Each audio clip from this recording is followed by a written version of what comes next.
Sir, we should start.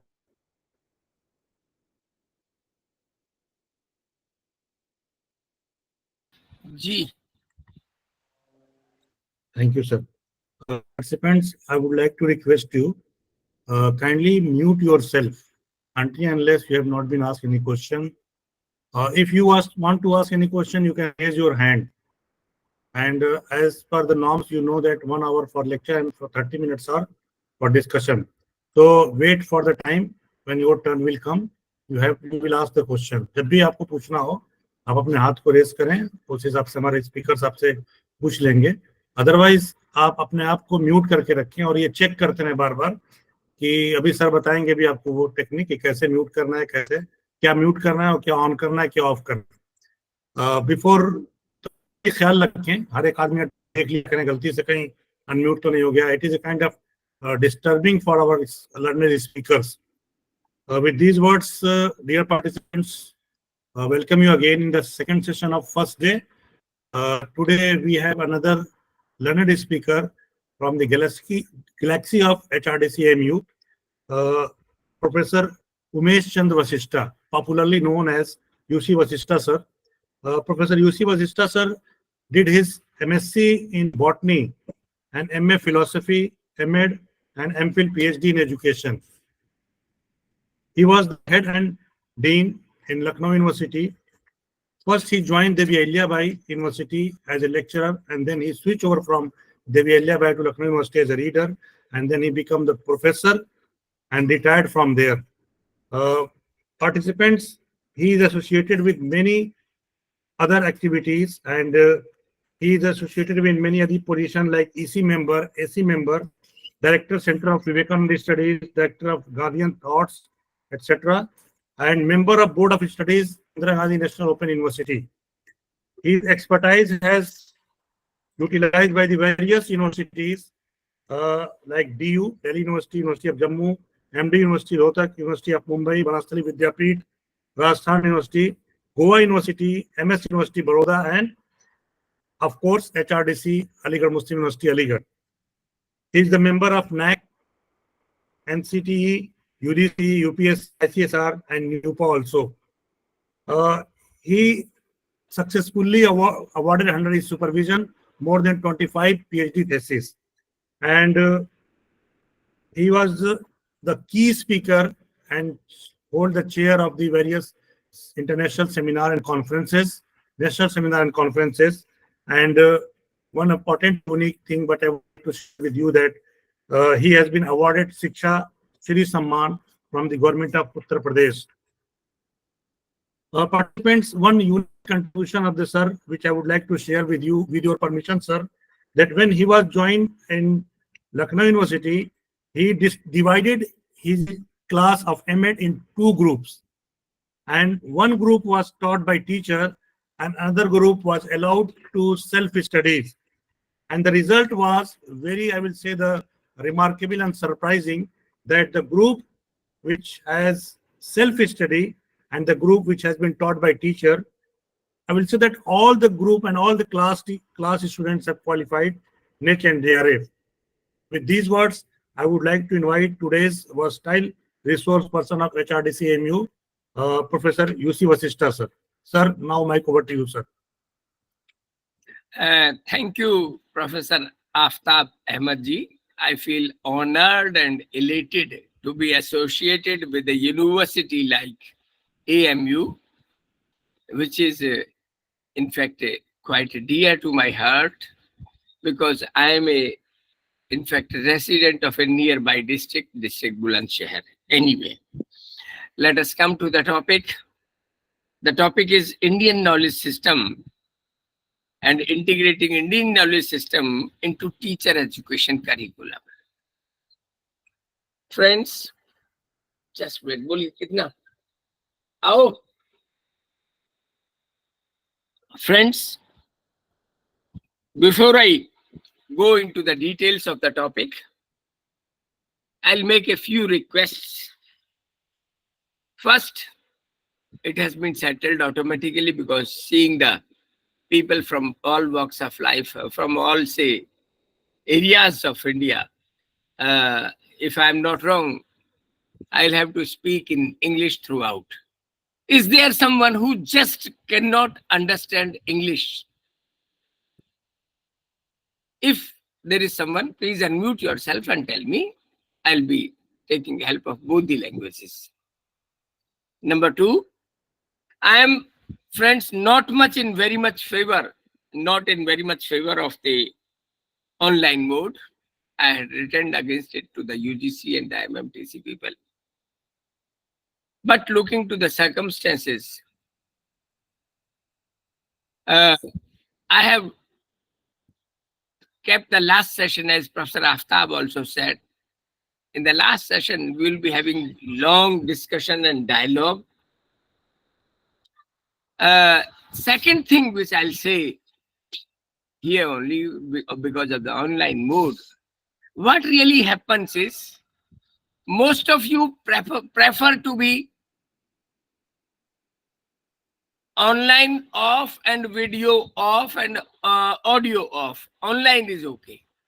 So what I request you is, all of you, may I request you, all of you, to please audio off and video on. In fact, I talk to many people. I talk to UGC people also, HRDC people also. They said that video has to be compulsorily on. As a matter of fact, many MMTC people, they said that they in fact want the participants to keep their video on. Therefore, I'll say with all humbleness, I'll request you, all of you, to please keep your video on and audio off mode. The last 2-3 things, I do not appreciate morning, very good evening, this thing or this kind of message. Similarly, I do not appreciate your thanks, good, congratulations messages. And in the last, I'll say, sometimes what you do is you blow flowers from this. That also I do not appreciate. Okay. Let me come to the main point. Indian knowledge system. Bharatiya Gyan Parampara. First, I'll be talking in 3 phases. First part, I'll be talking some specific characteristics about India. Second part, I'll be talking about the specific Indian heritage. And the third part, I'll be talking of general characteristics of Indian knowledge system. So first part, I would say, may I request you to please keep your audio off and video on, friends. In fact, I'll be reminding you time and again for keeping this decorum. About India, I would say, no doubt, without any bias, not because that I'm Indian, I'm saying that because of the comparative study of all the countries of the world. In many a sense, India is one of the greatest countries of the world. India has got the oldest and the magnificent history. One interesting fact I should tell you, in UP only, we have got a city which is known as the oldest city of the world, oldest living city of the world. Not only oldest, but oldest living city of the world, Varanasi.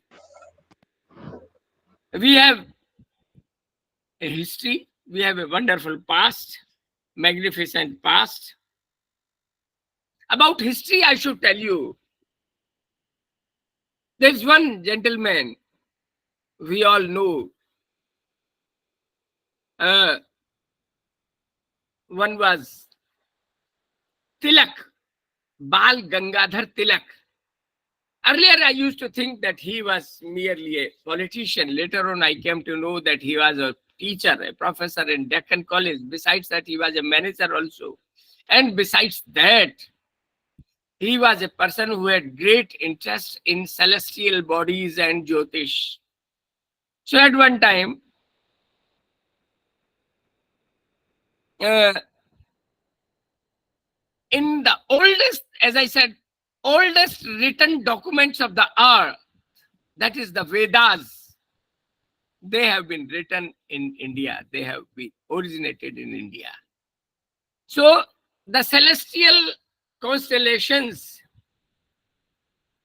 नक्षत्रीय स्थितियां, आकाश में तारों की स्थितियां, whatever was written in the Vedas, this gentleman Bal Gangadhar Tilak thought that if I just make a reverse calculation, whatever celestial constellations are there in the present, and if I go just reverse, and I go to the situation when the Vedic people, they were describing about the stars. So he did great calculations, a number of calculations, and he decided that the age of Vedas is at least 10,000 years back. I will collaborate it with two more facts. During my MSc Botany, I learned that wheat is a crop which is 10,000 years old. In Vedas, there is very less description of wheat. There is more description of barley, जौ. गेहूं का वर्णन कम मिलता है, जौ का वर्णन बहुत ज्यादा मिलता है. This clearly shows that the age of Vedas is definitely more than 10,000 years. Okay, we have our typical. Shobha Kumari ji has raised the hand. Shobha ji, do you want to say something? Excuse me, sir. Video on किया madam, बताएं please. हाँ, हिंदी में भी sir बीच बीच में बोला करें. Okay okay madam, I will take care. Thank you, no issue. तो हमारा बहुत प्राचीन और गौरवशाली इतिहास रहा है. सबसे पुराना जीवंत शहर बनारस है. We have a religion typical, we are a religious minded. Atheists are negligible in India. We are spiritual by nature. If I talk about the mentality, Indian mentality, we are fatalistic, भाग्यवादी हैं, hospitable, अतिथि सत्कार बहुत करते हैं, tolerant, बहुत कुछ सह लेते हैं, कह देते हैं दुख भरे दिन बीते रहते, कुछ भरे दिन बीते रे भैया. We are philosophic by nature. There was this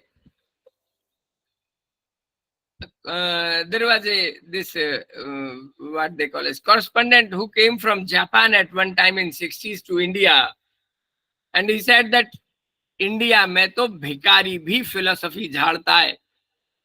India का भिखारी भी, the Indian beggar also talks of life and life after, before birth and life after birth. He talks that पैसा आज है, आज नहीं है. He talks of karma, he talks of punarjanm, he talks of Ishwar. He is quite philosophical by nature. आत्मा, परमात्मा, ईश्वर, पुनर्जन्म, इन सब की बात करता है. We are non-materialist. In India, friends, you will find in every city, there you will find some rich person and somebody is making a sarcastic remark कि क्या आया था, लोटा डोर लेके आया था, अब बड़ा हो गया है. So we do not appreciate the accumulation of wealth.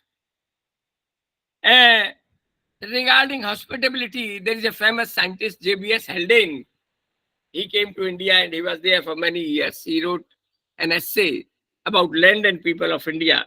He said that if you are going in a car in summer and your radiator does not have water, if you stop by a village, गांव के लोग आपके radiator को पानी देंगे, आपको भी पानी देंगे, आपको भी खाना देंगे और कहेंगे कि 2-4 घंटे आराम करके तब जाना. So this is in fact Indian about people, hospitality. About culture, they say, what is Indian culture? It is agriculture. Because 70% of the Indians are in one way or the other related to the agriculture sector. Demography, we have crossed China and now we are the most populous country of the world. More than 140 crores. We have our needs, aspirations, increasing westernization. आज हमारे युवक शायद 70-80% pant कमीज में दिखते हैं, कुर्ता धोती या पजामा कम हो गया है. Climate, I would say, a wonderful thing. India is one of the rarest countries of the world where at the same time we have plus 52 temperature and minus 52 temperature at the same time. दुनिया के अनूठे उन बहुत कम देशों में से है जहां +52 सेंटीग्रेड और -52 सेंटीग्रेड एक ही समय पर देश के विभिन्न हिस्सों में होता है. Because of that, we have got the richest phytogeography and geography. Flora and fauna देश से सबसे ज्यादा पेड़ पौधे और सबसे ज्यादा जीव जंतु, सबसे ज्यादा एनिमल स्पीसीज एंड सबसे ज्यादा plant species. India can boast of the richest flora and fauna of the world. Thinkers, if I say, of the modern thinkers, we had got Mahatma Gandhi, Rabindranath Tagore, Sri Aurobindo, Vivekanand, Iqbal Ahmed, APJ Abul Kalam, Dr. Zakir Hussain, Dr. Radhakrishnan. Scientists, if I say, we have C.V. Raman, we have Basu, we have Meghnad Saha, we have Ramanujam, we have Kalam.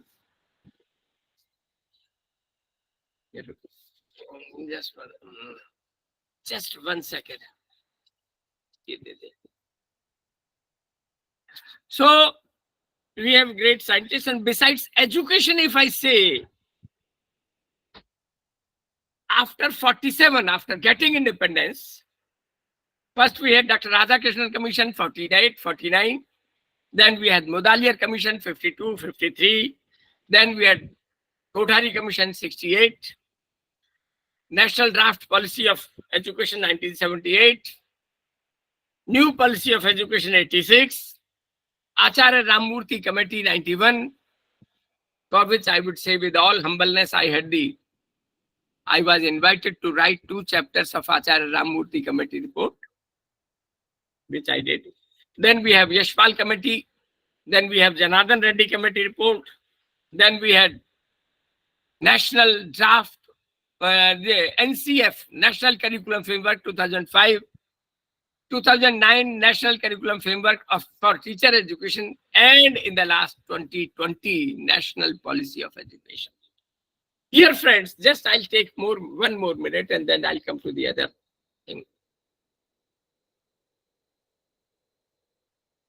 I'll humbly request all of you to please go through the about 100 pages of this National Draft Policy of Education.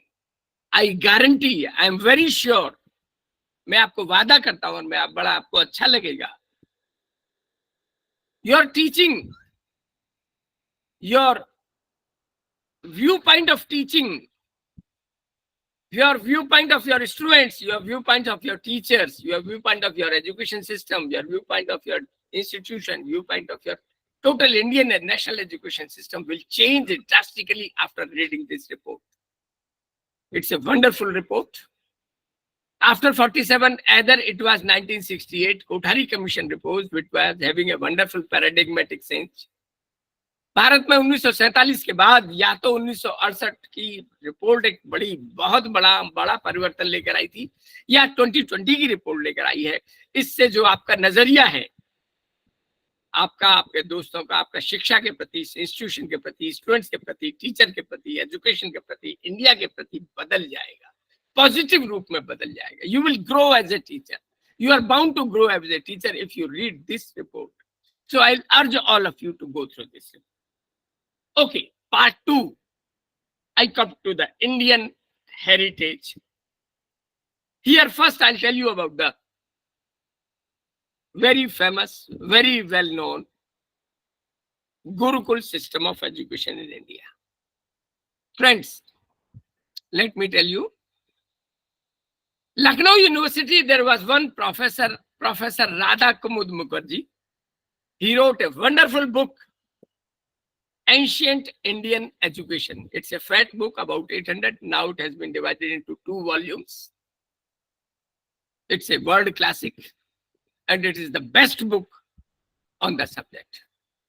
Professor Radha Kumudra Mukherjee talks of 3-4 things I should tell you. He talks of course, dozens and hundreds of things about ancient Indian education, but I'll tell you only 4-5 facts. At one time in India, there were 5 Maha-Acharyas. And a Maha-Acharya teaching in the Gurukul is known as Maha-Gurukul. And there is a specific definition of Maha-Acharya. A Maha-Acharya is one in whose Gurukul there is a provision of boarding, lodging and education of 10,000 students for 12 years. एक महाआचार्य उसे कहा जाता था जिसके गुरुकुल में 10,000 छात्रों को 12 साल तक रहने, खाने और पढ़ाने की सुविधाएं थी. Not a single university of the world, Oxford or Cambridge or Harvard or Massachusetts, has the capacity to board 10,000 students, to give boarding facilities for 10,000 students for 12 years, boarding, lodging and education. इतनी क्षमता विश्व के आज किसी भी विश्वविद्यालय में नहीं है जो 10,000 छात्रों को 12 साल तक लिखा पढ़ा सके और खिला सके, रख सके. Why? Secondly, we have a misunderstanding. Generally, we think that Gurukul system was a school education system. No, absolutely wrong. Gurukul system was a complete integrated education system. पूर्णतः एकीकृत शैक्षिक व्यवस्था थी. All levels of education, primary, secondary, higher secondary, tertiary. Tertiary means college and university education. All were combined in one Gurukul system. And the evidence for this is सभी तरह की शिक्षा एक ही रूप में समाहित थी. 12 साल की शिक्षा कंपलसरी थी. 12 साल के बच्चे से कहा जाता था कि तुम पढ़ने जाओ. 12 साल का बच्चा अपनी इच्छा से पढ़ने जाता था, बल्कि और कंपलसरी नहीं थी, कोई भी जा सकता था. But everybody, there was free admission. 12 साल की उम्र में जाएगा, 12 साल पढ़ेगा. लड़कियां भी जाती थी अपनी इच्छा से. सैकड़ों लड़कियों के जाने का जिक्र है. ऐसा नहीं है कि it was for male, it was for both boys and girls. The evidence that it was an integrated education system, it was not a school level system, is that the number of subjects being taught in these institutions, इन गुरुकुलों में minimum 18 और maximum 25 विषय पढ़ाए जाते थे. वेद, वेदांग, उपवेद, कल्प, छंद, निरुक्त, व्याकरण, मृग विद्या, सर्प विद्या, चर्म विद्या, विधि शास्त्र, चिकित्सा शास्त्र और पता नहीं क्या क्या पढ़ाया जाता है. Thank you. सो ये these gurukuls were not merely school system, there was a complete, as I said, integrated whole education, holistic education system. One more important fact. Generally, we are made to understand that these Gurukuls were teaching for 12 years. The period of education was 12 years. No, again wrong. If you go into Google, you will find maximum Gurukuls were giving education for 12 years. Okay. But there were Gurukuls जिनके यहाँ 24 साल की शिक्षा दी जाती थी. 24 years of education. There were Gurukuls who were imparting education for 36 years. Not only that, there were Gurukuls who were imparting education for 48 years. 48 साल की शिक्षा देने की भी गुरुकुलों में व्यवस्था थी. हर एक में नहीं, कम में थी. एक और, if somebody said, I would like to study throughout my life, okay, you are welcome. There were levels of scholars. In fact, Parivrajak, Nashthik, Brahmana, Brahmavadini, Savitra, Prajapatra, Gayatra, these are the kinds of students who were there. In fact, Parivrajak were the ones जो सारी उम्र पढ़ने की इच्छा रखते थे. Brahmavadini were the ladies who were scholars and who were continuing studies. A scholar who has just joined was known as Savitra. A scholar who has studied for 1 year was known as Prajapatya. And a scholar who is at the last stage was known as Gayatra. One more thing, interesting thing. This education was imparted in the forests, away from the cities and the villages. Aranya culture. एक कहना चाहिए one संस्कृति थी. And there were pupil, one of the best pupil teacher relationship was there in the ancient Gurukul system. One more thing. There used to be, if in the modern sense we say national and international seminars, people used to go for seminars for weeks together, for months together, for years together. There was interchange system. 6 months I'll study here, 6 months I'll study there, which so far Indian UGC has not even able to do it. For all universities so far, very few universities are opting for this kind of a system. Besides, there is one. So this was the Gurukul system, of course. Besides, I will talk about one more person. Chanakya, I'll name. There was a gentleman who had 3 names. Friends, I'll request you to come in your audio off and video on mode. May I request you here again? Video on and audio off. Okay. There was a person who was known by 3 names. Earlier it was thought that these are 3 different people. Later on it was found that no, all 3 were one. Vishnugupta, Chanakya, and Kautilya. By the name Kautilya, he wrote a book known as Arthashastra. In Arthashastra, we find 4 types of education: Anviksha, Trayi, Vrat, and Dandaniti. Anviksha is contemporary science, logic, philosophy. Trayi is the knowledge of Vedas. In fact, why Trayi? Because by and large, at the earliest stage, I'll talk about Vedas. Trayi means Rigved, Yajurved, and Samved. They were taught. Then Vrata. Vrata means farmers, the producers, and the one who used to have the trading of those produces, commerce, trading, commerce, and of course, production of the things was the Vratti. And Dandaniti, political science and public administration. So that great book, in fact, this is available in the market. If you study, you'll find wonderful things here. Now I come to the Indian knowledge, in fact, in specific Indian sources of knowledge. There are 2 viewpoints. Some people say that there are 14 vidyas, 14 vidya मानते हैं, कुछ कहते हैं कि नहीं 18 विद्या होती हैं. तो हम पूरी 18 पढ़ लेते हैं, झगड़े में ही क्यों पढ़े? So let us study first about 14 vidyas.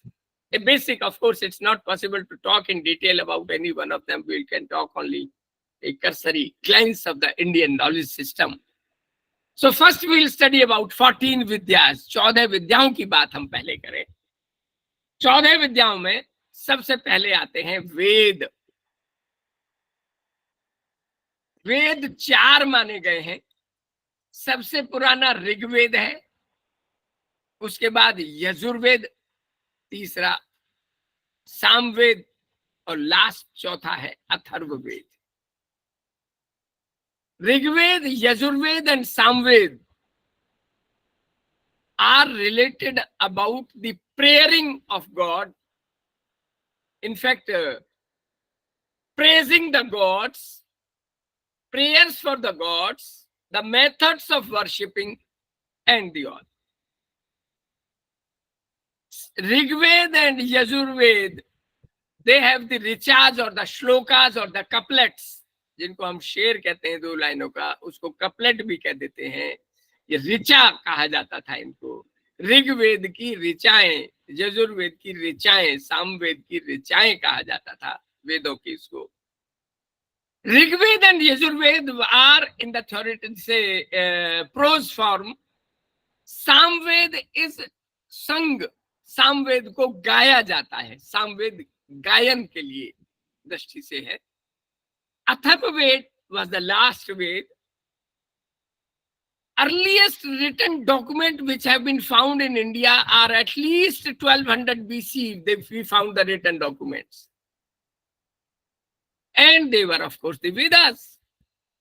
Before that, 1200 BC means 3200 years at least from now. So before that, the last Veda, when Mahabharata war was to take place, just before the start of the Mahabharata war, Atharva Ved was completed. And there was a word around that the seer Atharva, Atharva is the name of the seer, Rishi. ऋषि अथर्व ने अथर्व वेद का संपादन कर लिया है. He has edited Atharva Veda. He is the chief editor of Atharva Veda. There were dozens of ladies who helped in the writing of these Vedas. Dozens of ladies. One more thing. The content of the Rig Ved, Atharva Ved, any event of life, starting from birth to death to marriage to going to for education, घर में चोर घुसाए, सांप घुसाए, किसी से झगड़ा हो जाए, क्या करें? अथर्व वेद में सब कुछ लिखा हुआ है. We get all education in Atharva Veda. In fact, some people say that जो कहीं नहीं है वो वेदों में है और जो वेदों में है वो कहीं नहीं है. One more thing. All these four Vedas, each Veda was having four parts. Brahman, Aranyak, Samhita and Upanishad. Each Veda was having four parts. हर वेद के चार हिस्से थे, ब्राह्मण, अरण्यक, संहिता और उपनिषद. ये हुए चार वेद. अब हम आते हैं वेदांग, वेदों के अंग, who are not level of the Vedas but just below that.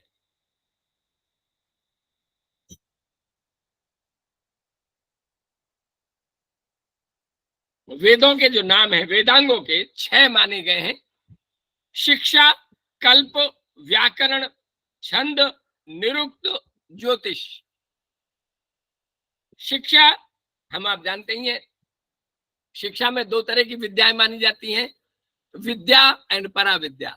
The worldly education and the godly education, spiritual education and the materialistic education. ठीक इसी तरह से कल्प 3 माने गए हैं, गृहस्थ कल्प, धर्म कल्प, सल्व कल्प.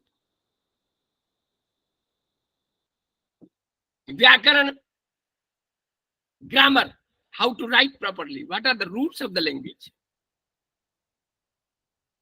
Chanda, how to write poetry. Pingal Sutra and Chandu Sutra. There are 2 types of Chandas, Pingal Sutra and Chanda Sutra. How to write, what are the rules? In fact, if you ask the senior and the traditional poetry writing in Hindi and Sanskrit, there are rules. इतनी मात्राएं होनी चाहिए, इतनी दीर्घ मात्राएं होने चाहिए, इतने शब्द होने चाहिए, इतना ये होना चाहिए, सारे नियम छंद में सिखाए जाते थे. निरुक्त, एटाइमोलॉजी, यक्ष योजना, etymology, Nirukta, the science of the meaning of the words, शब्द मीमांसा, etymology, and Jyotish. Jyotish we all know how to predict on the basis of the constellations, stellar constellations, ग्रहों की स्थितियों के अनुरूप व्याख्या करना. Then तो 4 वेद हुए, 6 वेदांग हुए, 10 हो गए. 11वां इतिहास माना गया है. इतिहास में 3 हिस्से हैं, रामायण, महाभारत और पुराण. रामायण महाभारत आप जानते हैं, these are the oldest Indian scriptures. Purana 18 माने गए हैं, इसमें 2 पुराण सबसे ज्यादा प्रमुख माने गए हैं, Vishnu Purana and Bhagavata Purana. Of course बाकी भी हैं, वराह पुराण, मत्स्य पुराण, गरुड़ पुराण आदि आदि। पुराणों को वेस्टर्नर्स ये कहते हैं कि ये कोई एविडेंस है, नहीं है इनका कोई होने का, they are mere stories, they are myths, यथार्थ में नहीं है, they are not real, they have just stories but we do not know. Then there is Dharmashastra. तो अभी तक 4 वेद हुए, 6 वेदांग हुए, 11, 4 6 10 और एक इतिहास 11, 12वां है धर्मशास्त्र। धर्मशास्त्र यूज्ड टू टॉक अबाउट आचार, विचार, प्रायश्चित and dand. Achar means how to behave, the art of behaving, art और द एक्ट ऑफ बिहेविंग, व्यवहार कैसे करें। Vichar, the ideas. Prayashchit, how to repent, and dand, what is the punishment. Here we had basically 4: Manusmriti, Yagvalkya Smriti. Smriti means text. Manusmriti, Yagvalkya Smriti, Parashar Smriti. Then we had Kachayan, ability groupings. You must have heard in your school time that generally the school teachers, they divide the students into section A, B, C. A में सबसे होशियार बच्चे, B में medium बच्चे, mediocre, and C में कमजोर बच्चे, और कमजोर बच्चों को ज्यादा टीचर्स देते थे, ज्यादा समय देते थे. So that ability grouping was done by the person Kachayan in Indian history.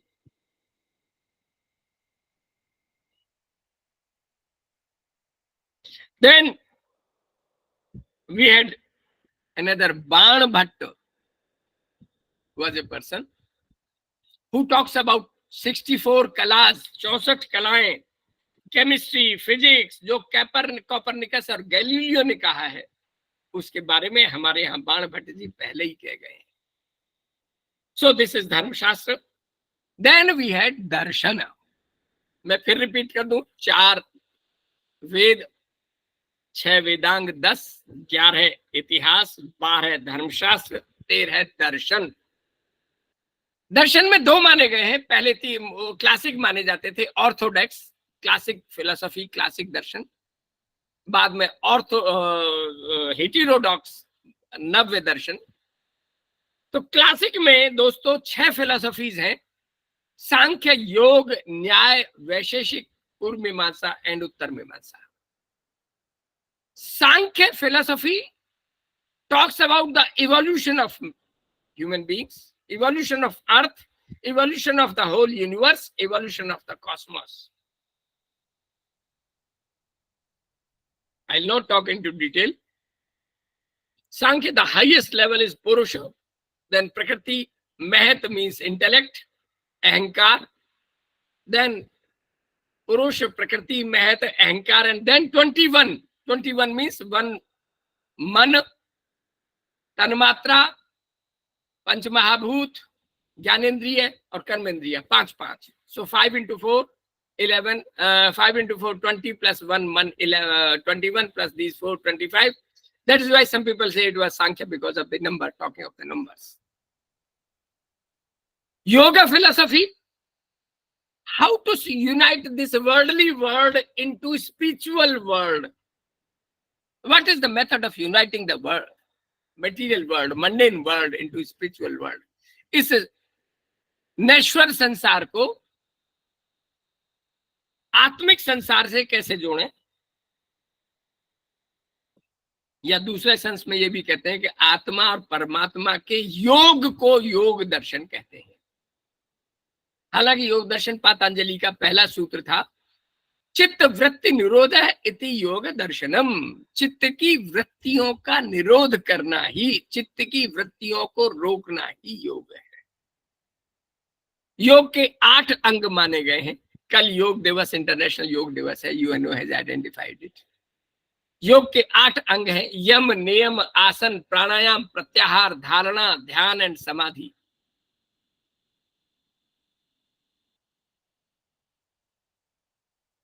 यम में नियम है सत्य अहिंसा आस्तेय, आस्तेय मीन्स चोरी ना करना, सत्य अहिंसा आस्तेय, अपरिग्रह इकट्ठा ना करना, ब्रह्मचर्य। ब्रह्मचर्य का मतलब केवल एक्चुअली ये नहीं है कि यौन तृप्ति से रोकना। ब्रह्मचर्य का मकसद है, मतलब है 11 इंद्रियां, 5 ज्ञानेंद्रिय, 5 कर्मेंद्रिय और एक मन, इन 11 को इनके भोग की ओर जाने से नियंत्रित रखना, इन पर कंट्रोल रखना, नियंत्रण रखना। 5 ज्ञानेंद्रिय हमने सुना होगा, 5 कर्मेंद्रिय और सुने, वाक हस्त पाद पायु उपस्थ। वाक मीन्स स्पीच, हस्त हाथ, पैर पाद, वाक हस्त पाद पायु and the upastha, genital organ and the excretory organ. मलेंद्रिय और जननेंद्रिय, मलेंद्रिय जननेंद्रिय, हाथ पैर और आवाज ध्वनि बोलना। तो 5 कर्मेंद्रिय, 5 ज्ञानेंद्रिय और एक मन, इन पर नियंत्रण रखना, इसको ब्रह्मचर्य कहते थे।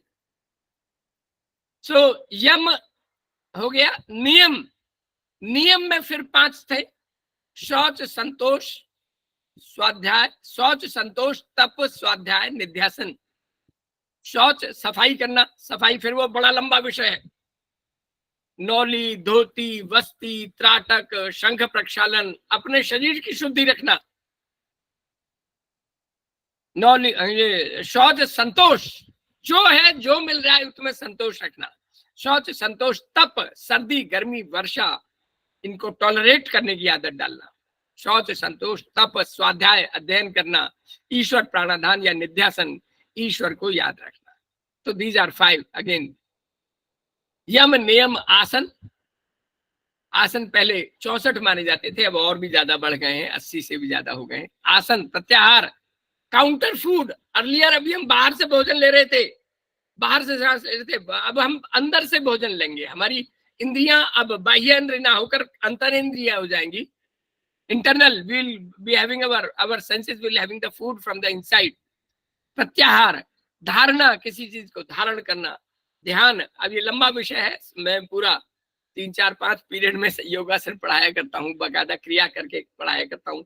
नेति ना, वो जल नेति, सूत्र नेति और रबर नेति कर करा के सिखाते हैं। इस नाक से डालकर फिर इस नाक से डालना। कभी आपको जब जीव मतलब साल भर जुकाम नहीं होगा, बाकायदा प्रैक्टिकल हो जाए। यहाँ नाक से डालना और यहाँ मुंह से रबर नेति 5 नंबर कैथेटर को निकालना और फिर सफाई करना। खैर ये सब मैं इसमें नहीं जाऊंगा। ये हो गया यम नियम आसन प्राणायाम प्रत्याहार धारणा ध्यान और समाधि। सो दीज आर योग, दिस इज योग। सांख्य योग, न्याय, वैशेषिक। वैशेषिक इज अगेन ए फिलोसफी। वैशेषिक दर्शन बात करता है ये ब्रह्मांड कैसे आया, ये भी सांख्य की तरह से ही बात करता है, लेकिन ये दूसरे एंगल से बात करता है। Absolutely another perspective about the origin and evolution of the world is Vaisheshika Darshan. द्रव्य गुण कर्म सामान्य विशेष समवाय अभाव। तो कहता है कि एक गुण ये है कि ये कप है, ये पानी की तरह नहीं चल सकता। पानी में तीनों गुण हैं, पानी सॉलिड भी है, लिक्विड भी है, गैस भी है। इसमें जो कप है इसमें 3 गुण नहीं है, ये पानी की तरह बह नहीं सकता, ये मुड़ नहीं सकता। तो अभाव होना, किसी चीज का ना होना भी एक गुण है। सामान्य एक जनरल कैरेक्टरिस्टिक्स और विशेष इसकी खास कैरेक्टरिस्टिक। जनरल कैरेक्टरिस्टिक ये क्या है कि इसमें वजन है, ये भार घेरता है, ये स्थान घेरता है, इसमें सामान रखा जा सकता है। General properties. स्पेसिफिक प्रॉपर्टीज, कुछ की अलग से प्रॉपर्टीज। सामान्य विशेष समवाय, ए टिपिकल यूनियन, ताना और बाना बुनाकर जो जैसे एक वो कपड़े बुनने वाला ताना और बाने को बुनता है। A person like a weaver weaves the warps and the tharps, उनको बुनकर वो कपड़े बुनता है। सांख्य योग Vaisheshika Nyaya. Nyaya is a philosophy about logic, how to find the truth, what is truth. So उसके लिए है प्रत्यक्ष, प्रत्यक्ष परोक्ष अनुमान, उपमान, प्रतिभिज्ञा और अनेकों प्रकार है। सच बात तो यह है, इंडियन फिलोसफी वेस्टर्न फिलोसफी से इस मामले में बहुत आगे है। इवन न्याय शास्त्र वेस्टर्नर्स भी कहते हैं। हमारे वेस्टर्न लॉजिक में, एरिस्टोटेलियन लॉजिक में 3 टर्म्स हैं, all man are mortal, Socrates is a man and therefore Socrates is mortal. ये 3 टर्म्स मानी गई हैं। हमारे इंडियन फिलोसफी न्याय दर्शन में 5 टर्म्स मानी गई हैं। न्याय में एक और चीज है, vada, dialogue. There are 4 kinds of dialogue in western philosophy, Indian philosophy. Vada, vivada, जल्प, वितंडा। So all these 4 kinds of dialogues, all these kinds of what should be, इसमें दरअसल एक और ट्रू नॉलेज के लिए शब्द प्रमा यूज किया गया है, false knowledge के लिए अप्रमा यूज किया गया है. So how to differentiate between prama and aprama, the knowledge and the trash? Nyaya philosophy tells us about distinguishes about methods of distinguishing between knowledge and the trash. सांख्य, योग, न्याय, वैशेषिक. पूर्व मीमांसा के 3 नाम है. ये वैदिक दर्शन का जनरल बातचीत ट्रेडिशनल बातचीत करती है. इसके 3 नाम है, मीमांसा, पूर्व मीमांसा और कर्मकांड. मेरी आपकी दादी, नानी, चाची, ताई इसको मुझसे और आपसे बहुत बेहतर ढंग से बता सकती है.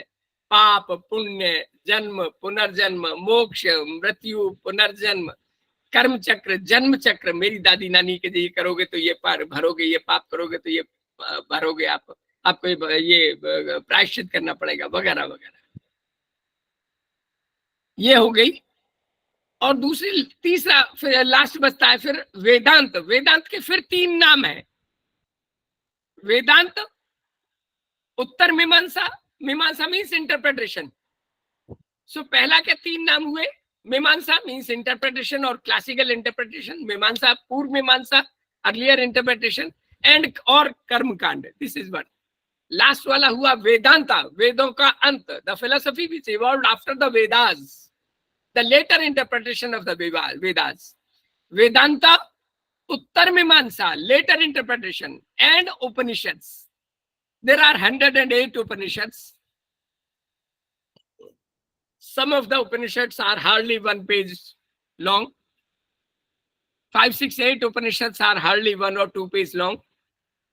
Some say there are 18 principal Upanishads. Some say there are 12. Some say there are 10.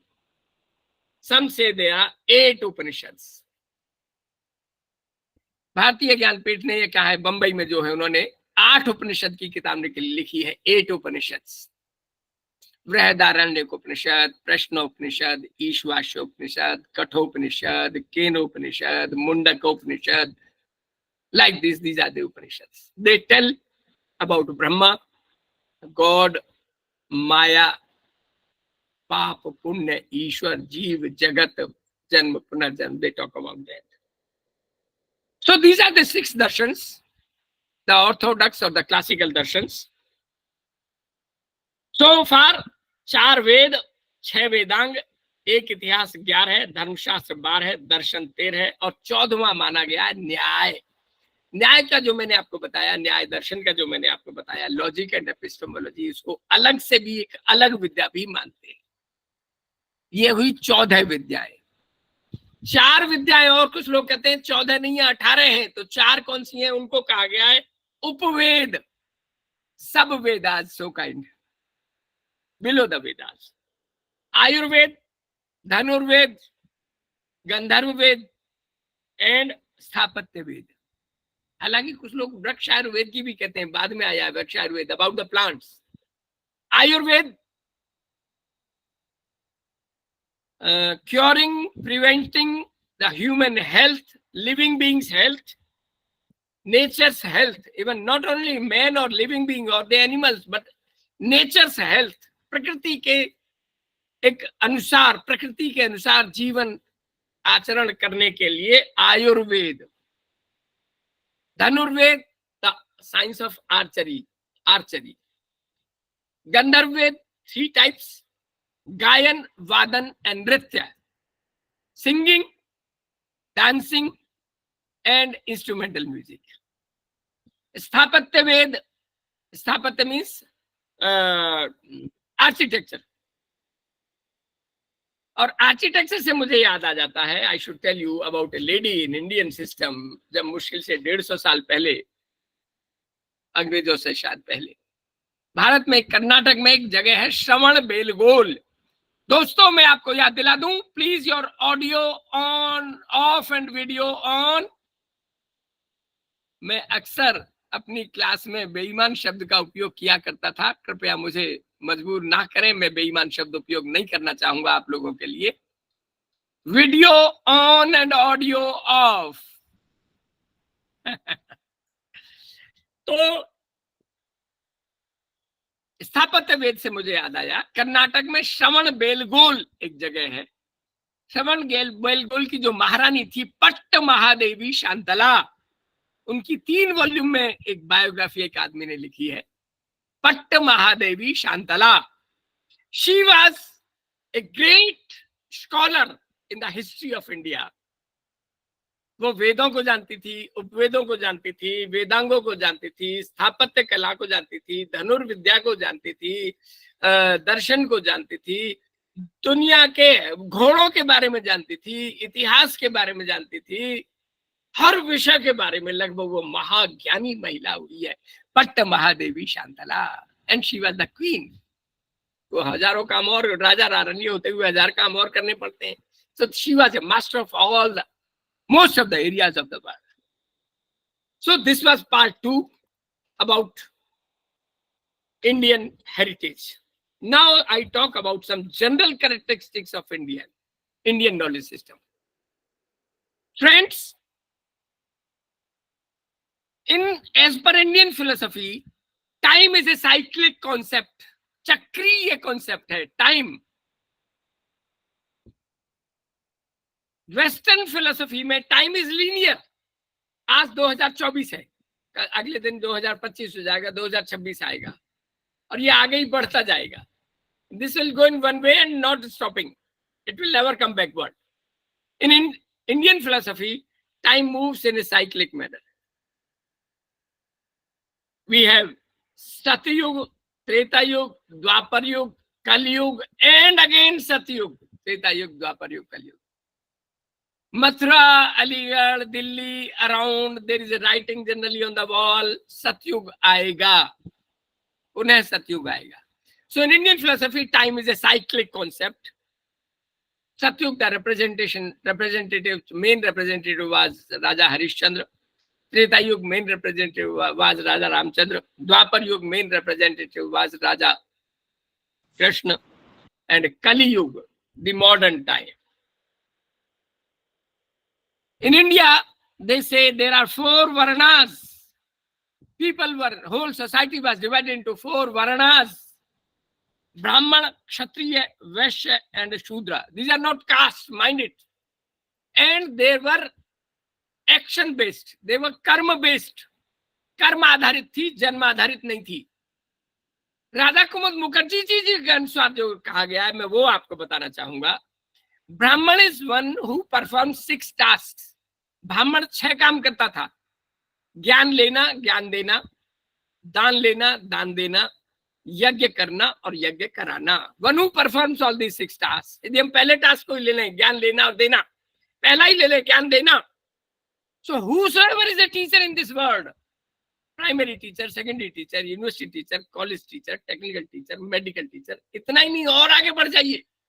BSNL में जो ट्रेनिंग देते हैं, बैंक में जो ट्रेनिंग देते हैं, डिफरेंट कंप्यूटर्स की जो ट्रेनिंग देते हैं, जितने कोचिंग सेंटर जो ट्रेनिंग देते हैं, all of them are Brahmins. Kshatriya, one who fights for the safety of the society. समाज की रक्षा करने के लिए जो लोग आगे बढ़ते हैं, army, air force, navy. Besides that CRPF, BSF, CISF, industrial security force, state force, और आगे बढ़िए ये होम गार्ड्स, और आगे बढ़िए। हमारी सोसाइटी के जितने भी गार्ड्स हैं दुनिया में, देश भर में, all are Kshatriyas. Vaishya, according to Raja Kumud Mukherjee, Vaishyas are, वैश्य कहेगा जो उत्पादन करते हैं, विनिमय करते हैं, one who produce and one who involved in the trade, was moving from things from one place to other, trading them in lieu of money. वैश्य में आएंगे फार्मर्स, इंडस्ट्रियलिस्ट, कंप्यूटर के जो सॉफ्टवेयर मेकर्स हैं, जो कोई भी लोग जो कुछ भी सामान बना रहे हैं और बेच रहे हैं, one who make things, they are all Vaishyas. And Shudra, let me clarify, there is a lot of misunderstanding. Shudras are the people who are serving the society besides all other works. Here I'll give you a typical example. After 12 years of education, if a person wants to teach in a Gurukul, he is a Brahmin. But if a person wants to practice medicine, he is a Shudra. So doctor is a Shudra, banker is a Shudra, lawyer is a Shudra. All kinds of services provided to the society. As I said, बहुत सीधी सी बात कहा कि पढ़ने के बाद पढ़ाता है तो अध्यापक हो गया, लेकिन वही मेडिसिन को प्रैक्टिस करता है तो वो शूद्र हो गया. They were not untouchables. Inter marriage होती थी बड़े मजे से. 50 प्रकरण हैं कि शूद्र ने ब्राह्मण की लड़की से या ब्राह्मण के लड़के से शादी की, कोई फर्क नहीं पड़ता. Then we were having 4 aims. Brahman, this dharma, artha, kama, and moksha. Westerners, they allege that Indian people are too much spiritualistic and they talk less about materialism. No, that's wrong. Artha and kama are related to the material welfare of the human beings. Dharma, it's quite detailed. In fact, I'll not go into those details. Dharma is out of 4 kinds. शाश्वत धर्म, युग धर्म, जाति धर्म and स्वधर्म. धर्म is धारयते इति धर्म है. जो कुछ भी आप धारण कर रहे हैं वो आपका धर्म है. मन, वचन, कर्म, विचार, सोच, चिंतन, मानसिकता, दृष्टिकोण, कपड़े, जो कुछ भी मैं विचार धारण कर रखा है वो मेरा धर्म है. Whatever I have taken go of is my dharma. Earth, material welfare. काम, the desires. मोक्ष, welfare, ultimate welfare of man. Shri Aurobindo इस मामले में कहते हैं मोक्ष is attainment of salvation on this earth and in this earthly existence. इसी दुनिया में और इसी दुनिया की हालातों में जीते जी मोक्ष, आनंद में रहना, सच्चिदानंद आनंद में रहना ही मोक्ष है. Attainment of salvation on this earth and in this earthly existence. We had 4 ashrams: Brahmacharya, Grahastha, Vanprastha and Sannyas. For 25 years each. Brahmacharya up to 25, Grahastha 25 से 50, Vanprastha 50 से 75, Sannyas after 75. Brahmacharya means taking education, controlling oneself, learning to control the 11 senses and studying. Grahastha means living with the family, living with the parents, kids and kins, clans, family, as per the dharma. धर्म के अनुसार आचरण करते हुए गृहस्थ धर्म में परिवार के अनुसार जीवन बिताना. वानप्रस्थ, now not doing for the family but doing for the society, is a vanaprastha. And after sannyas, it was not compulsory. Whosoever wanted to go for sannyas is welcome. Not doing anything even for the society. If I say advanced level of research was the area of vanaprastha. Some more characteristics. India is one of the rarest country of the world, rarest of rare, which has given origin to 4 religions: Hindu, Jain, Hindu dharma, Jain dharma, Bauddha dharma and Sikhism, Sikh धर्म. 4 धर्मों का उदय भारत में हुआ. एक चीज और जो लोगों को कम मालूम है, मुस्लिम धर्म का, दर्शन का सबसे ज्यादा विकास और सबसे ज्यादा बड़े सेंटर्स भारत में ही है आज भी. The highest number of centers of advanced research in Muslim Islam is in India. The highest development, The greatest development of Muslim philosophy, Islam philosophy has been done in India and India only. लोग यहां तक कहते हैं, the land of seven reverse Sanjay Sanyal की किताब में लिखा है कि पर्शियंस भी इंडियन थे, यहां से ईरान चले गए थे, ईरान से कुछ लोग वापस आ गए, कुछ लोग वहीं रह गए, जो वहीं रह गए वो मेजोरिटी में थे, ईरान के पर्शियन बन गए, जो इंडिया में आ गए वो यहाँ के पारसी हो गए। हिटेरोडॉक्स फिलोसफी में और बता दूं, जो आधुनिक नव्य दर्शन कहे जाते हैं वो भी 5 कहे जाते हैं। 4 बौद्ध धर्म से लिए हैं और 2 जैन धर्म से लिए हैं।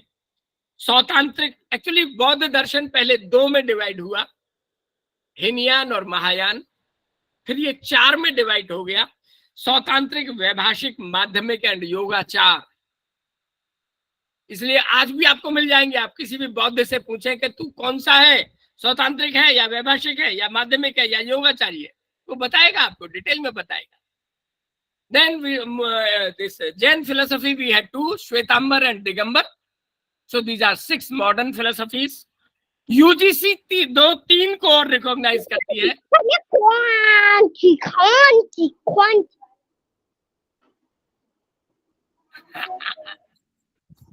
यासिर अराफात जी, कृपया ऑडियो ऑफ करें, thank you.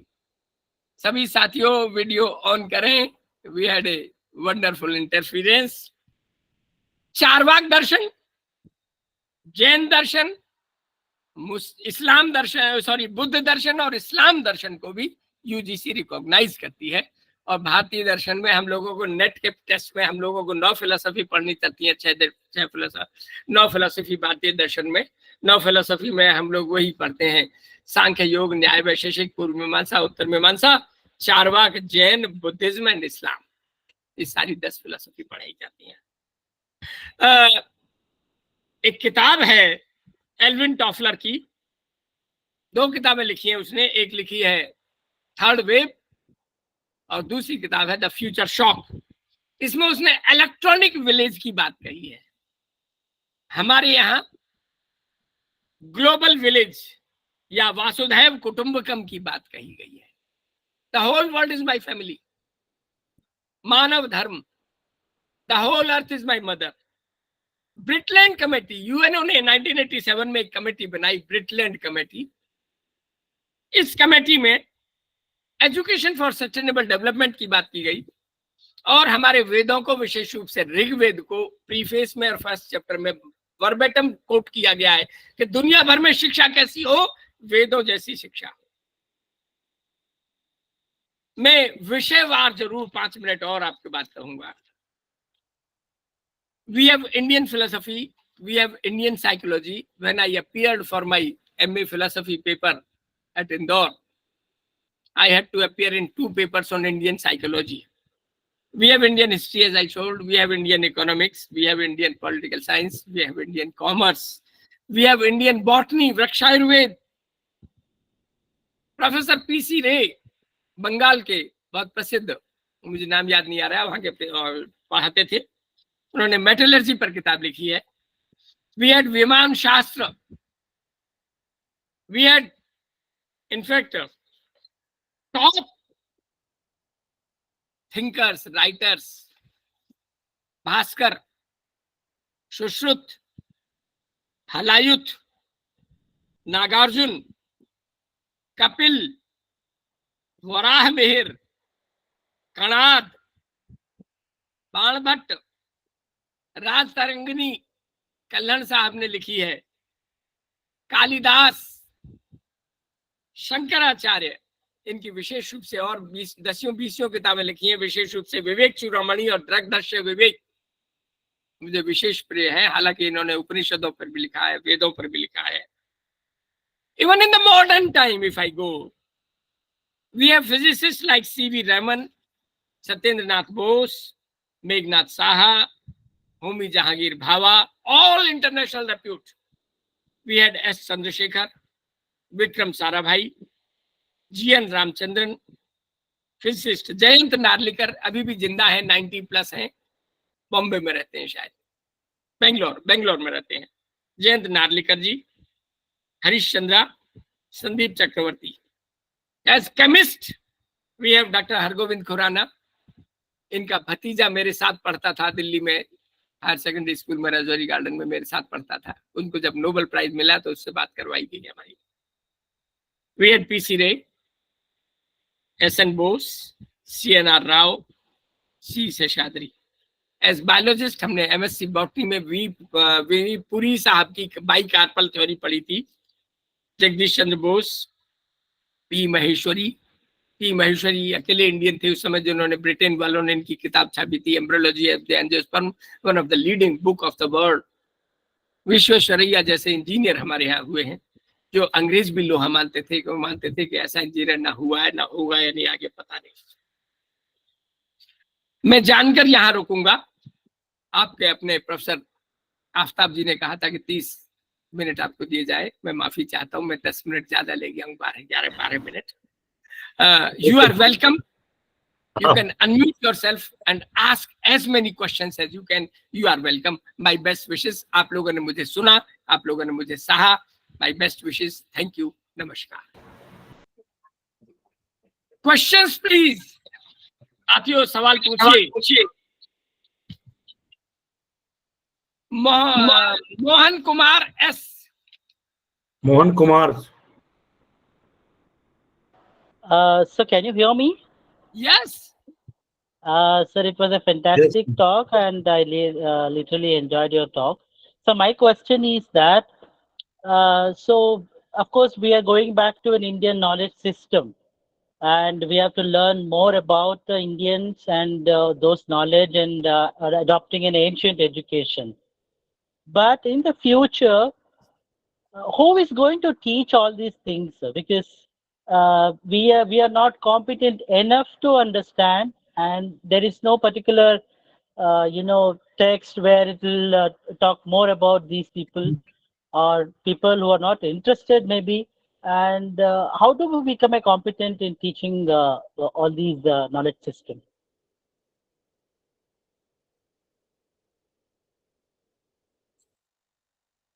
So you're not audible. You're Wonderful, mute. wonderful question. Mute है, हाँ. First of all, let me tell you, even today in India, there are hundreds of scholars working in these areas. They are competent enough to talk about them. There are hundreds and hundreds.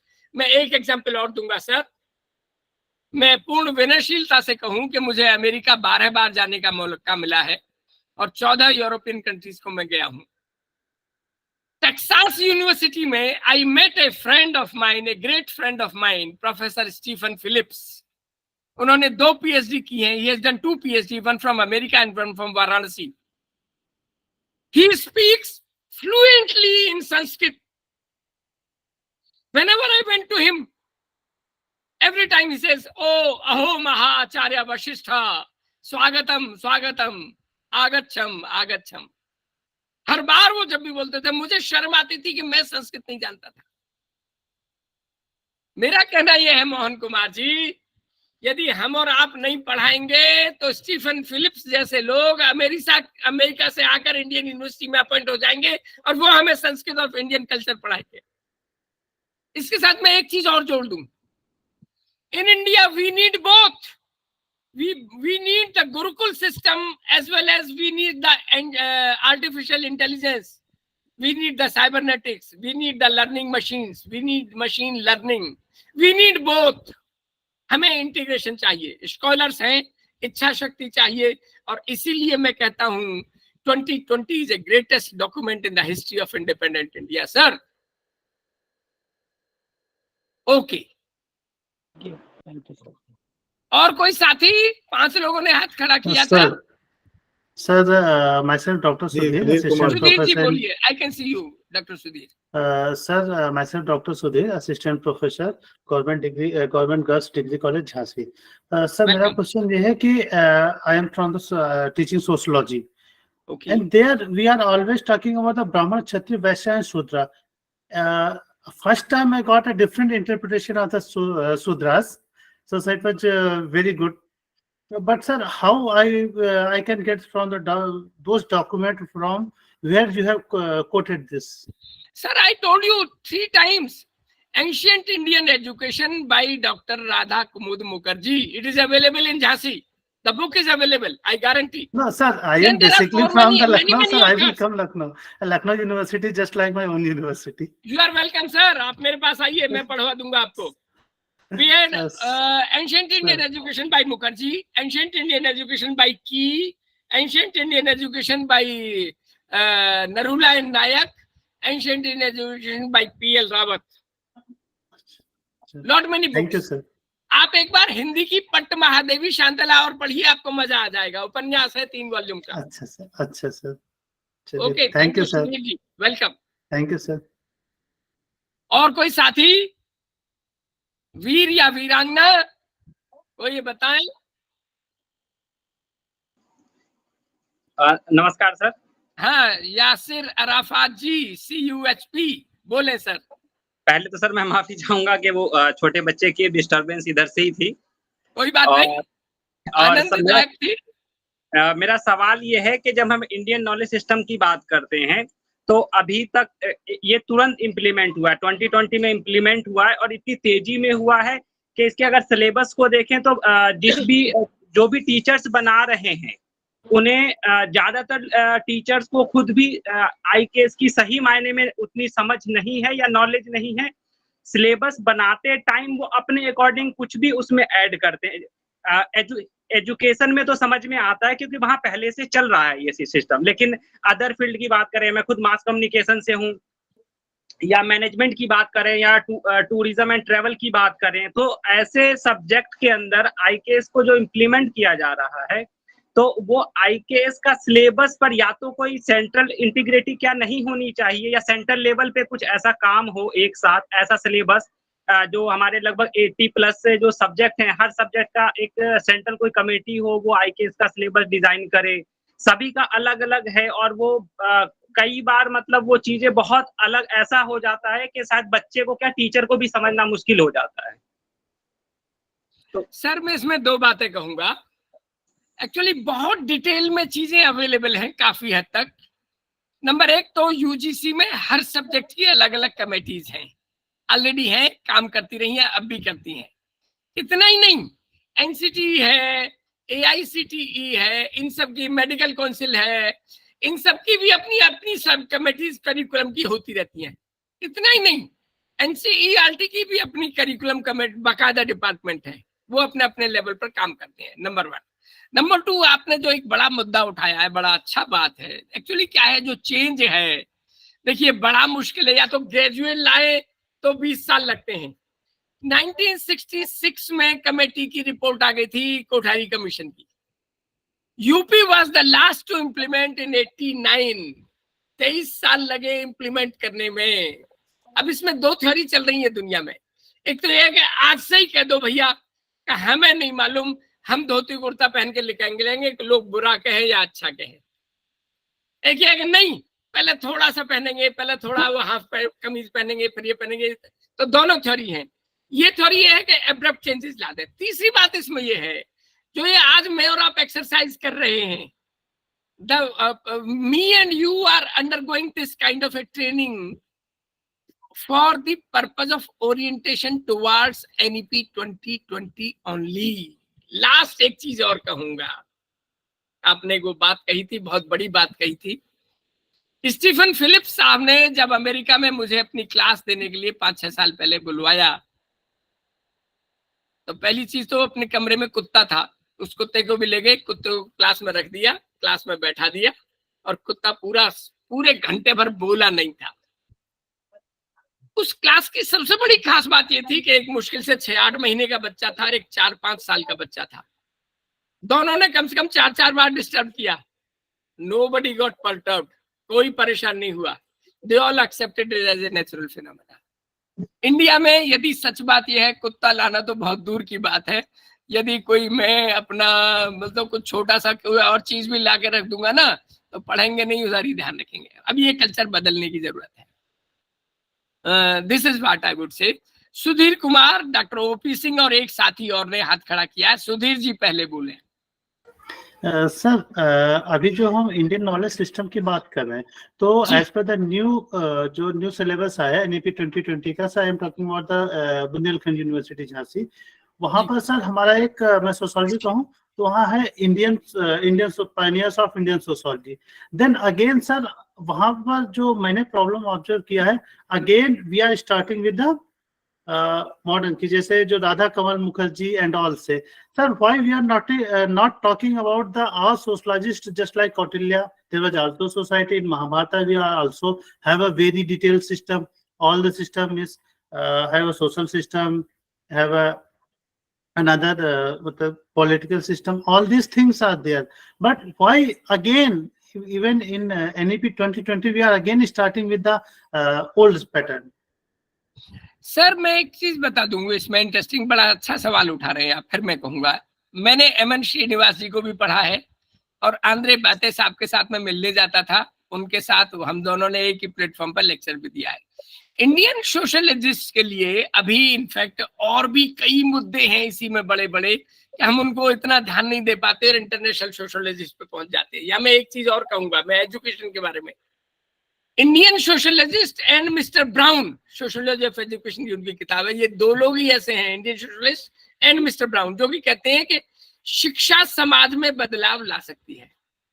बाकी सारी दुनिया के sociologist कहते हैं कि समाज शिक्षा को बदल देता है, शिक्षा समाज को नहीं बदलेगी। ये डायलॉग रहेगा। एक्चुअली कारण क्या है कि इंडिया में हम डेमोक्रेसी पर एम्फेसाइज करते हैं और इसकी इनर डेप्थ मीनिंग को भी नहीं लेते हैं, लेकिन एनोमलीज हैं।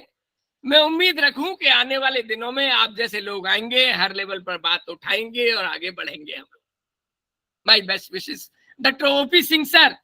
OP Singh ji, good evening sir. Very good evening sir, मेरा सवाल है कि एनईपी 2020 जो हम लोग इस समय शुरू कर दिए हैं, इसको पायलट प्रोजेक्ट के तौर पे कुछ कॉलेजों और यूनिवर्सिटीज में पहले चला करके देखना चाहिए था। प्रैक्टिकल प्रॉब्लम सर जो आ रही, मुझे लग रहा है कि छात्रों को पढ़ने का समय नहीं मिल रहा है। हम सिर्फ 2 से ढाई महीना हर सेमेस्टर का एग्जाम कंडक्ट करा रहे हैं। जो को करिकुलर एक्टिविटीज हैं, वोकेशनल हैं, वो मुझे लग रहा है सिलेबस में सिर्फ रह गई हैं सर, उससे छात्रों को हित लाभ नहीं मिल रहा है। सर इसमें मैं 2-3 बातें कहूंगा। नंबर 1, आज भी भारत के 50% कॉलेज और यूनिवर्सिटी टीचर्स ने भी एनईपी 2020 के मेन डॉक्यूमेंट को नहीं पढ़ा है। आज भी कॉलेज एंड यूनिवर्सिटी 50% ने भी नहीं पढ़ा। नंबर 2, मैं आपके साथ 100% सहमत हूं कि इसकी डॉक्यूमेंट में बहुत कम कमियां हैं। ऐसा नहीं है कि 100% परफेक्ट डॉक्यूमेंट है, लेकिन इम्प्लीमेंटेशन में बहुत ज्यादा कमियां हैं। इम्प्लीमेंटेशन में हर यूनिवर्सिटी, हर आदमी अपनी तरह से लग रहा है। और दिक्कत यह है, मैंने फिर कहूंगा, मैं पर्सनल नॉलेज से कह रहा हूं, मैं एक और आदमी का नाम नहीं लूंगा, बहुत बड़े प्रोफेसर हैं, उन्होंने एक स्टेट लेवल का प्रोजेक्ट लिया कि एनईपी 2020 को इम्प्लीमेंट कितना हद तक किया गया है। सारे यहाँ 20 यूनिवर्सिटीज में रिसर्च कराए, रिपोर्ट छाप दी, सब कुछ हो गया, पूरा यूजीसी से पैसा मिल गया, सब हो गया, सब ठीक ठाक हो गया। मैंने उनसे पर्सनली पूछा, मेरे दोस्त है, कि भैया ये बता, तुमने एनईपी 2020 पढ़ा है? सच बात ये, उन्होंने भी नहीं पढ़ा था। तो सबसे बड़ा जो ये है कि इसकी स्पिरिट को एम्बाइब करना, इसकी स्पिरिट को आत्मसात करना सबसे बड़ा चैलेंज है। जो पढ़ लेगा वो नैया पार कर लेगा। लेकिन आपकी बात सच है, इम्प्लीमेंटेशन पूरे हृदय से अच्छी तरह से नहीं हो पा रहा है। I am with you sir. Mohan Kumar ji. Mohan ji. Yes, sir. Sir, I am from the science field. See, how do we integrate this IKS with the science philosophy, science knowledge? And because learning science itself will take a lot of time, and implementing that IKS in the science field, will it not take a more time for that? And how students will take up that? Your question is a great challenge. I accept. But the need is, मैं एक personal बात क्या करता हूँ, actually विमान शास्त्र science का, physics के आदमी ने विमान शास्त्र नहीं पढ़ा, केमिस्ट्री के आदमी ने मेटलर्जी पीसी रे साहब की नहीं पढ़ी, तो दिक्कत है। इनफैक्ट ऑल दिस थिंग, जैसे कंप्यूटर हम लोग नया नया सीख रहे हैं, आज भी हम में से सारे लोग कंप्यूटर फ्रेंडली नहीं है। तो जिस तरह से कंप्यूटर को हमने चैलेंज एक्सेप्ट कर लिया है, आज भी हम साइबर फ्रेंडली नहीं है। हम में से बहुत से, जरूरी नहीं कि कितने लोग गूगल पर, गूगल पे और पेटीएम और इस सब के फ्रेंडली हैं। ठीक इसी तरह से एंशियंट लिटरेचर को साइंटिस्ट को जानने की जरूरत है. It is a great challenge for them. And yes, I understand, एक प्योर साइंस पढ़ाना, रिक्शिया या आर्चिगोनिया या रिक्शिया फिनेरिया, बॉटनी, ब्रायोफाइट, टेरिडोफाइट, इसको बॉटनी, टाइडोफाइट, टेरिडोफाइट में क्या इंडियन होगा? लेकिन इंडिया फ्लोरा फौना से, इंडियन हिस्ट्री से, वृक्ष आयुर्वेद से आप चाहें तो जोड़ सकते हैं, कोई नहीं रोक सकता. मैं एक सवाल का जवाब और दूंगा. सुधीर जी ने पूछा था, बड़ा बढ़िया सवाल था. एक और बड़ा गहरा सवाल है दोस्तों, मैं माफी चाहूंगा, थोड़ा आपको बुरा लगेगा. मैं California state university Long Beach 2007 में गया था. हमारा MOU था उनके साथ.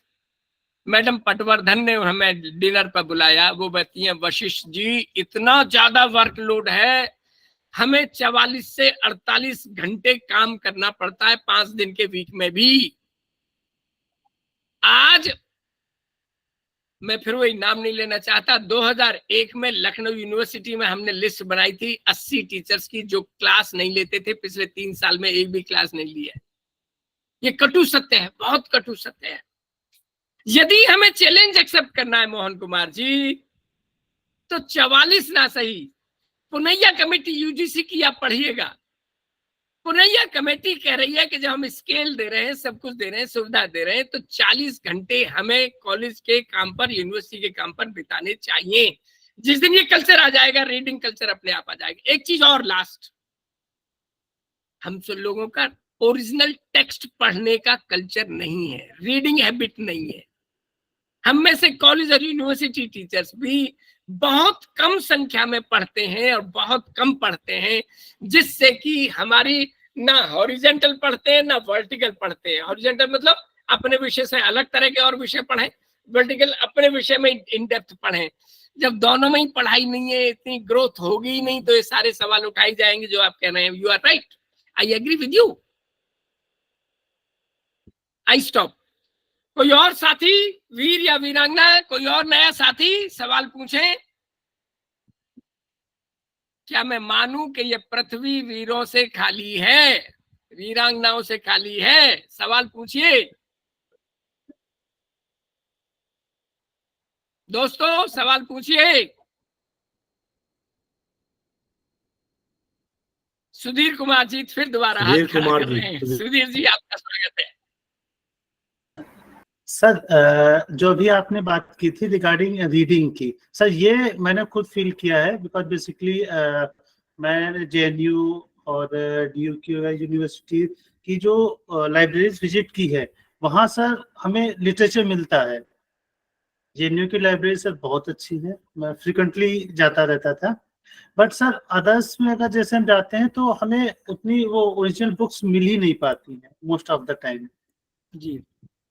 तो सर एक वो इश्यू आता है कि हमें बुक सर्च करनी पड़ती हैं. अब तो खैर सर बहुत इजी हो गया है जब से इंटरनेट आ गया है. अदरवाइज सर ये इश्यू था. और सर अभी जो बच्चे हैं उनके साथ प्रॉब्लम क्या है sir, they don't want to read the original text. उन्हें क्या आप इम्पोर्टेंट बता दीजिए जो भी है. तो सर बच्चे के पढ़ाने के लिए ना हमें ये बार बार बोलना पड़ता है, बेटा go through the books, because of books का जो नॉलेज है दैट इज इंटायरली डिफरेंट. वो आपको एक डीप अंडरस्टैंडिंग देगा. बट वही है, बच्चे सोचते हैं कि आप जितना अब 30 मिनट की क्लास है, आप उसमें जितना नोट्स बता दो, आप नोट्स बनाइए और उनको बस बता दीजिए. वो सर मैं यहाँ 2 बातें कहूंगा. मैंने अपने डिपार्टमेंट ऑफ एजुकेशन में 2 प्रयोग किए थे, वो मैं आपके साथ शेयर कर सकता हूँ. कॉलेज या यूनिवर्सिटी डिपार्टमेंट में हम सुबह प्रेयर 45 मिनट के रखते थे और सारे साल में 3 किताबों को बारी बारी से 10-10 मिनट रोजाना पढ़ते थे. किसी दिन 10 भी हो जाते थे, 15 मिनट भी हो जाते थे. और आज भी मेरा मानना है, मैं भारत में किसी को B.Ed का टीचर नहीं मानूंगा यदि उसने वो 3 किताबें नहीं पढ़ी. तो चांद, आमादेर शांति निकेतन और देवा स्वप्न. ठीक इसी तरह अपने डिपार्टमेंट के टीचर्स के लिए मैंने 5 बजे एक समय रखा था. हम चाहे 3 टीचर ही हों, हम बारी बारी से एक एक क्लासिक अच्छी किताब लेते थे और उसको शुरुआत करके पढ़ना शुरू कर देते थे. आधा घंटा पौना घंटा पढ़ते थे हम डेली. यदि टीचर चाहे, डिपार्टमेंट चाहे, डिपार्टमेंट में लर्निंग ईथॉस क्रिएट कर सकता है. मेरा ये मानना है we have to make a dent in the system. ये जरूरी है. हाँ जी, मोहन कुमार जी भी कुछ कहना चाहते हैं। प्रोफेसर आफ्ताब जी, इनका सवाल भी ले लें सर। यस सर, बिल्कुल सर, बिल्कुल sir. Sir Mohan ji, last question I think. Yes, sir. Sir, you have deviated from the MSc Botany to education. Now, if you have continued MSc Botany, did PhD, and you are into setting a syllabus in a botany, where you wanted to put a syllabus on photosynthesis or some of the transpiration. So, how do you put this IKS into that syllabus? Very simple. On photosynthesis, if possible, I will write poems and poetries and stories for children. How photosynthesis process can be made easily understandable for the school kids, for the 11th and 12th class kids, and for even the college and university teachers. Professor Chopra in Delhi University, he was an international bryophyte expert. He used to write poetry on bryophytes. If teacher has a will, he can do. And it is a matter of vertical and horizontal understanding of the subject reading culture. If we want, we can. I'll stop. मुझे लगता है, मुझे डर लग रहा है, समय ज्यादा ना ले लूं। मेरी शुभकामनाएं। आप लोगों ने मुझे सहा, आप लोगों ने मुझे सुना। धन्यवाद सर। आदाब सर। फायजा अर्ज कर रही है सर। आदाब जी, मैंने देख लिया था आपको। जी जी, थैंक यू सो मच। लेकिन सर, आपके प्रवाह को मैं बीच में रोकूं, मैं इतनी जसारत नहीं कर पाती हूँ। और पार्टिसिपेंट्स के सारे सवालों का जवाब आप इतनी तंदही से और इतनी यकसुई से आपने दिया। मैं माजरत चाहती हूँ सर, मैं लेक्चर के शुरुआत में, आज हमारा पहला दिन है, मैं हाजिर नहीं हो सकी, कहीं और मेरा एक था सेशन ऑनलाइन, जिसकी वजह से। तो मैं सबकी जानिब से आपका बेहद शुक्रिया अदा करना चाहती हूँ आपके इस सेशन के लिए। और पहले दिन जब इस तरह का हमारा एक व्याख्यान हो जाता है with such an eminent person like Professor Vashisht, I think Dr. Aftab, we are lucky, it sets the tone for the entire course. And I'm sure expectations are high from the remaining days of the course also. I think Dr. Aftab and his team will be able to live up to the expectations, because the bar has just been raised very high by Professor Vashisht. And thank you, sir, for recommending these books. Amader Shanti Niketan, Devaswapna, और तीसरी कौन सी किताब आपने? तोतो चान। ये विश्व की madam कम से कम 50 लैंग्वेजेस में ट्रांसलेट हो चुकी है। जी जी जी जी जी। World classic I would say. एक लड़की ने लिखी है जो मीडिया चीफ बन गई थी जापान में। Oh, wonderful wonderful. And she was refused admission in 10 schools. लेकिन उसकी माँ उसको बताती भी नहीं थी। वो कहते थे कि वो कह रहे हैं कि ये स्कूल तेरे लेवल का नहीं है, तेरे लिए और हाई लेवल का स्कूल चाहिए। Wonderful wonderful. तो चाहना आप पढ़िएगा मैडम, मेरी पर्सनल रिकमेंडेशन है। नहीं, बिल्कुल। और हमने कॉफी ड्यू हो गई है, 2 हो गई है। और अच्छा, यदि मेरा अलीगढ़ आना हुआ तो मैं आपको ये किताबें भेंट करूंगा। बहुत शुक्रिया। और हम अपनी लाइब्रेरी में इसको रखना चाहेंगे अपने पार्टिसिपेंट्स के लिए। जी, हमारे पार्टिसिपेंट्स जब भी आते हैं तो sir, until we trouble you again next month for our next course, I would like to say thank you from the bottom of my heart. And I think all the participants, along with the eminent coordinator, they join me in extending to you our heartfelt thanks for your session and for the expertise that you shared with us. Thank you very much, sir. Thank you very much. Thank you, sir. My best wishes. Good luck. Thank you, sir. Thank you very much, sir. Thank you, sir. Thank you. Thank you very much, sir. Thank you, sir. Thank you, sir. Thank you.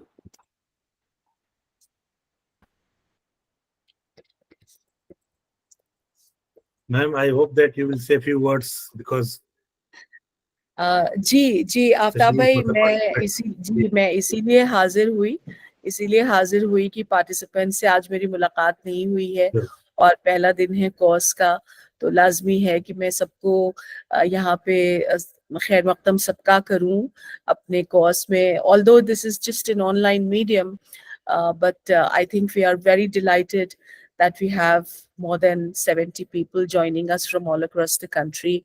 And we look forward to a very fruitful learning deluge with our participants. And I must thank Professor Aftab for all the good work that he's doing for us in coordinating this course and putting together these resource persons. So participants, I would like to tell you, today you have to appear for an MCQ. Aftab भाई आज कर रहे हैं हम एक MCQ? Ji. So today you have to inform appear. कर दिया है, अब share कर देंगे। And ji. In 5 minutes time. Pre-test आज हो जाएगा। जी, पहला जो MCQ टेस्ट है वो आज हो जाएगा और उसके बाद लास्ट डे एक और MCQ होगा, and after that we will be finalizing your grades and giving you the marks. So I welcome you all to your course. I hope you had a good first day, and I hope this will continue for the coming week. We would request you all to be punctual, to be regular, and to be mindful of whatever online etiquettes are expected of teachers, to unmute yourself only when you have to say something, to not raise your hand unless and until you really want to interrupt, to never go on the present now mode, and certain other things, which by now we are experts, we have matured in the online mode. So I believe with this, you will have a great learning time. There are resource persons who are not in India, but they are going to join you, who are not in Aligarh, but they're going to join you. And we have tried our best to capture the entire spirit of the national education policy, to encompass in this training program all the 8 themes of the national education policy, and to prepare you without any fear, without any doubts, without any apprehensions about the implementation of this policy. So please go ahead. The link would have been shared with you on the group for you to do your MCQ. Please do one of these tests today, and on the last day also another test will be shared with you. What I want to say is that do make sure that you appear for the MCQ when it is hosted. Don't miss it, because if you have missed it, of course, it goes without saying that you get your certificates only if you have appeared for both the tests, but also that this paper that is being done today will not be available for you to do tomorrow. So if you're not doing it in the next 1 hour, then there will be, Dr. Aftab will be setting up another paper for you. So try your best, please, to appear for this test today, right now, and please complete it, and make sure that your scores have been generated in the Google form for both the MCQ tests. So once again, my best wishes to you for your learning at our online platform. I expect a certain degree of cooperation from you all, and I also want to reiterate here the complete commitment of my team, the coordinator, and myself in making your learning experience very comfortable, very smooth, and very cooperative. Thank you so much, Dr. Aftab. Thank you very much, ma'am. Thank you, ma'am, for Thank you. being with us. Very good.